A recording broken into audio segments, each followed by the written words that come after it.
কলিয়াবৰ চাগমুৰি চাহ বাগিচাৰ পৰা সন্ধানহীন এগৰাকী ২০ বছৰীয়া যুৱতী। যুৱতীগৰাকীৰ নাম জানিব পৰা মতে নিহাৰিকা তাঁতী। গলৈতো গ'ল, কলৈ গ'ল যুৱতীগৰাকী। যোৱা ১৬ জানুৱাৰীৰ পৰা সন্ধানহীন এই যুৱতীগৰাকী। পৰিয়ালৰ লোক, বন্ধু-বান্ধৱীক সোধা পোছা কৰাৰ পাছতো কোনো ধৰণৰ সন্ধান বিচাৰি পোৱা নাই যুৱতীগৰাকীৰ। ইয়াৰ বিষয়ে কলিয়াবৰ জকলাবন্ধা আৰক্ষী চকীত জনায় যদিও বৰ্তমান সময়লৈকে কোনো ধৰণৰ সন্ধান বিচাৰি পোৱা নাই যুৱতীগৰাকী। কলিয়াবৰৰ পৰা দীপক তান্ত্ৰীৰ ৰিপৰ্ট, PGL আৱাজ।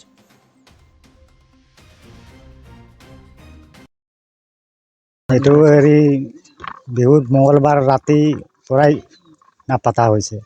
মই বুধবাৰৰ পৰা একেবাৰে শুকুৰবাৰ লগত বিচাৰি পোৱা নাই। সেইকাৰণে নাই পোৱা কাৰণে মই থানাত গৈ আৰু ইন্তি দিয়া হৈছে। পৰা নাইকিয়া হৈছে মঙ্গলবাৰ 16 তাৰিখ। কিমান আছিল? 16 তাৰিখ। 16 তাৰিখ। যোৱা জানুৱাৰী 16 তাৰিখৰ পৰা সন্ধানহীন হৈ আছে। আপুনি থানাত জনাইছে? থানাত জনা আছে। কোনখন থানাত জনাইছে? এই জকলাবন্ধা জকলাবন্ধা আৰক্ষী চকীত জনাইছে। কোনো সন্ধান পোৱা নাই এতিয়ালৈকে পোৱা নাই।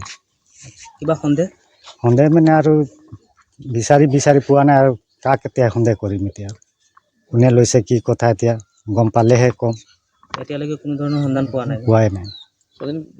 ছোৱালীজনীৰ বয়স কিমান? 20 বছৰ। নামটো কি আছিলে? নিহাৰিকা তাঁতী। কওকচোন কিমান তাৰিখৰ পৰা গৈ 16 তাৰিখৰ পৰা ছোৱালীজনী নাইকিয়া হৈছে। এতিয়ালৈকে বিচাৰি পোৱা নাই? নাই পোৱা। থানাতো জনোৱা হৈছে? জানা হৈছে। কোনটো থানাত জনাইছে? এই জকলাবন্ধা থানাত। ছোৱালীজনীৰ নাম কি আছিলে? নিহাৰিকা তাঁতী। কিমান দিন হৈছে? এতিয়া হ'ব 20-21 দিন মান হ'ব। বিচাৰিছে আপুনি গোটেই, কিন্তু বিচাৰি পোৱা নাই? নাই পোৱা, গতি পোৱা নাই। যদি কোনোবা মোৰ ছোৱালীক চাই যদি আমাক জনাব লাগিব।